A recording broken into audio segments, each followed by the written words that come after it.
You know that feeling, that intense, gut-wrenching pang of jealousy, that hot flush of adrenaline when you see your partner laughing with someone else, or the cold knot that forms in your stomach when a friend announces the exact success you've been dreaming of. We're taught to feel ashamed of jealousy, to see it as a toxic, ugly part of ourselves. Before continuing, subscribe, give a like, activate the bell to be notified when I post the next video, and leave a comment because it takes a second of your time, but it means a lot to me because it helps me grow the channel. Thank you. But what if it's not actually about them? What if that feeling is a message from a deeper part of you, trying to tell you something you desperately need to hear? That feeling is a mirror. And in this video, we're going to look into it together. We'll discover what your jealousy is trying to reveal about your past, your anxieties, and the deepest corners of your own mind. Because that painful emotion isn't just a reaction, it's a revelation. And by the time we're done, you'll learn how to transform it from a source of pain into your greatest tool for self-discovery. Point 1. The problem: decoding the pain of jealousy.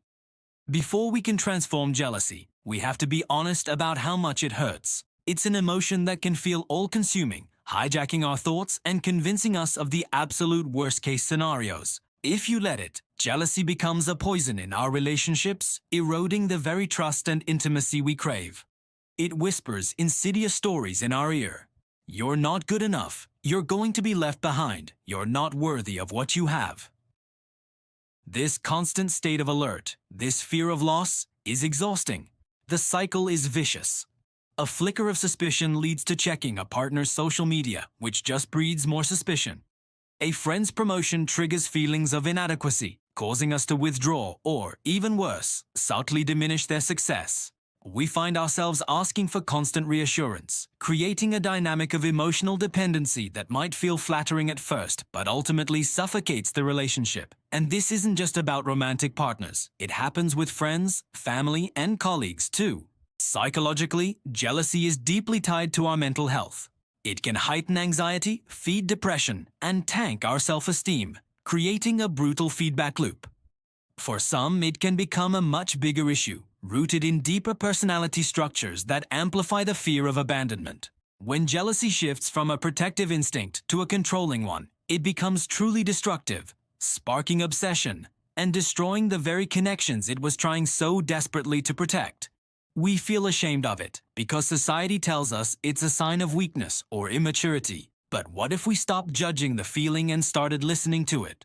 What if this pain isn't a flaw, but a signpost pointing directly to the parts of us that need our attention and healing? The first step is to just acknowledge it. It's real, it's painful, and almost everyone has felt it. By accepting how deep this pain runs, we give ourselves permission to finally understand where it comes from. Point 2. The reframe: jealousy as a mirror. So, let's try a complete reframe. Your jealousy is not a window you look through to see other people's faults. It's a mirror, and what it reflects back at you is a direct, unfiltered image of your own inner world. It can feel ugly and distorted, but it's brutally honest. If we're brave enough to look, it can show us exactly what we need to see to grow. Let's break down what this mirror reveals. Part A. The mirror of your personality and inner wiring. At its core, jealousy often reflects our personality. Research consistently shows that people with higher levels of neuroticism, a trait characterized by anxiety, moodiness, and self-doubt, are far more prone to jealousy. This is because neuroticism creates a baseline of low trust and high anxiety, making you more likely to perceive threats, even when they aren't there. If you tend to be more skeptical of others' intentions in general, that can also feed jealous suspicions. This is amplified by your attachment style, the blueprint for relationships you formed in early childhood. If you have an anxious attachment style, you live with a chronic fear of being left behind, making you hyper-aware of any sign your partner might leave. This can look like clinginess or a constant need for reassurance. On the flip side, someone with an avoidant attachment style might react to jealousy by shutting down and pushing their partner away, creating the very distance they fear. These patterns are deeply ingrained, running on autopilot and driving our reactions long before we've had a chance to think. Your jealousy isn't just a random mood. It's a direct expression of this deep personal wiring. Part B. The mirror of your past and unhealed wounds. When jealousy feels completely out of proportion to the situation, it's almost never about what's happening right now. Instead, the mirror is reflecting a wound from your past. Past experiences of betrayal, neglect, or abandonment can leave deep scars that are easily reopened. If a parent or caregiver was unreliable or emotionally unavailable, your nervous system learns that the people you depend on can't be trusted to stick around. As an adult, that old trauma can show up as a powerful fear of abandonment that gets projected onto your current relationships. Your partner being late might not just be an inconvenience. On a subconscious level, it can trigger that same terrifying feeling of being left behind.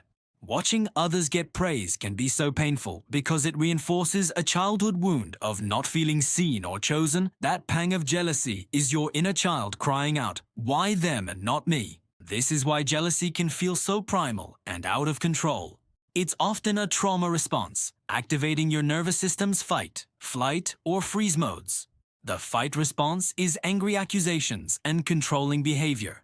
Flight is shutting down and threatening to leave. And freeze might be emotional paralysis or people-pleasing, a response also known as fawn.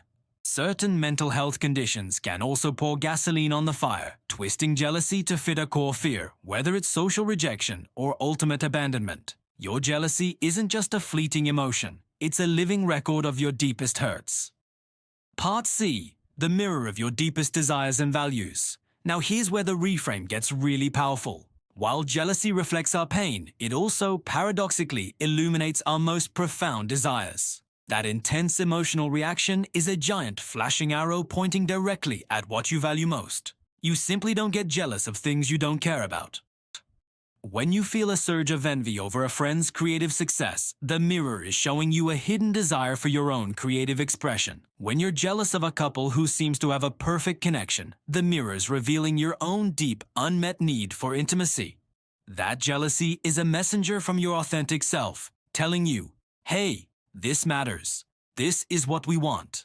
Evolutionary psychologists argue that jealousy evolved to protect what's vital for our well-being. But it wasn't one size fits all. For men, it often functioned to ensure paternity, while for women, it was more about securing a partner's emotional commitment and resources. In this light, jealousy can be seen as an indicator of deep investment. Interestingly, some research shows that people with higher relationship satisfaction can sometimes report higher jealousy, suggesting it can also lead to ambivalent feelings, both positive and negative perceptions of a partner at the same time. But this is never an excuse for controlling behavior. Instead of a source of shame, it can be a compass. When you feel that pang, instead of asking, "What's wrong with me?"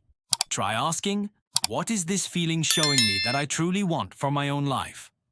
This simple shift is the key that unlocks jealousy's potential, turning it from a destructive force into a constructive one. It stops being a measure of your lack and starts being a map to your fulfillment. Point 3. The empowerment. Turning insight into action. Understanding where your jealousy comes from is the first half of the journey. The second, more powerful half is learning what to do about it. This isn't about eliminating jealousy, it's a normal human emotion. It's about changing your relationship with it. It's about turning that mirror of insight into a plan for empowerment. Here are 4 steps to turn this painful emotion into your superpower. Part A. Sit with the messenger, the practice of self-reflection. First, and most importantly, stop running from the feeling. When jealousy flares up, our instinct is to either stuff it down in shame or lash out with accusations. Instead, I want you to see it as a messenger arriving with a critical piece of information. Your job isn't to shoot the messenger, it's to sit down and listen. This starts with mindfulness. Instead of getting swept away by the story in your head, just name the emotion. Say to yourself, "This is jealousy. I feel a tightness in my chest. My thoughts are racing." By observing the feeling without judgment, you create space between you and the emotion. You are not the jealousy, you are the one observing it. Next, grab a journal and get curious. Ask yourself some gentle questions. Who am I jealous of right now? Then, what specific thing about them or their situation is triggering me? The answer reveals your desire. If you're jealous of your friend's confidence, the desire is to be more confident. If you're jealous of their freedom, the desire is for more autonomy in your life. Then go deeper. What unmet need inside of me is this highlighting? A need for security, for validation, For connection? And finally, does this feeling connect to any old wounds? Is this new, or is it an echo? This isn't about dwelling in misery. It's about gathering data. You're using the emotion as a tool to understand your own heart. Part B. Reframe the narrative. The cognitive shift.